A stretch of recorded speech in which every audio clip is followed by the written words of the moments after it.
On the eve of Orthodox Easter, Russian President Vladimir Putin declared a unilateral ceasefire in Ukraine, halting all military operations from Saturday evening to midnight Monday.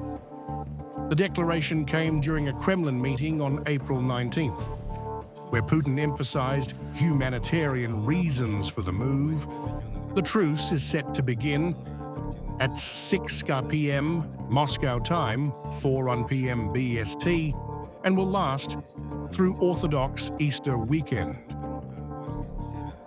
After a briefing from Chief of the General Staff, Valery Gerasimov, Putin addressed the nation in a televised meeting.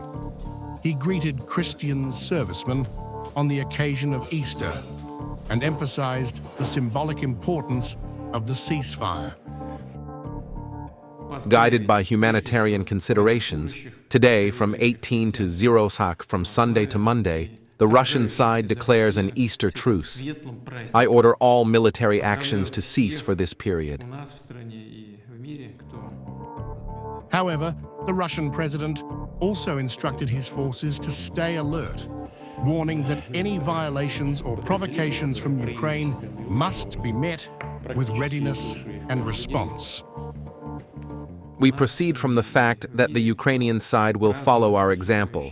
Our decision on the Easter truce will show how sincere is the readiness of the Kyiv regime to comply with agreements and participate in peace negotiations.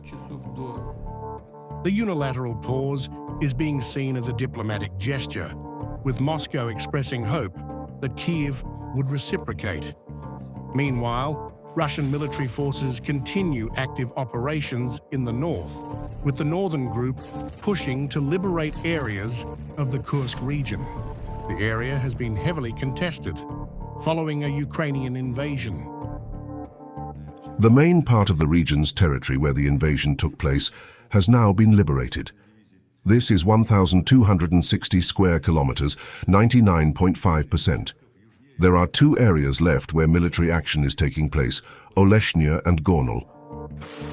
Russian forces have successfully liberated Oleshnya, with operations now focusing on clearing surrounding forested areas.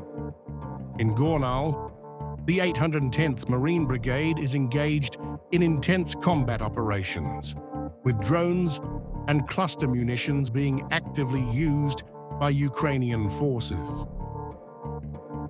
Despite these ongoing operations, Putin's ceasefire has raised questions about Kyiv's response. So far, Ukrainian President Volodymyr Zelensky and Kyiv's defense leadership have not provided any official response. The announcement comes amid renewed pressure from US President Donald Trump, who has urged both sides to show progress on peace talks, warning of a potential American withdrawal from negotiations if no deal is reached. With no confirmation yet from Kyiv, all eyes are on Zelensky's next move, and whether this temporary pause will evolve into something more lasting on the battlefield. Until then, both Russian and Ukrainian forces remain on alert, watching for signs of compliance or confrontation.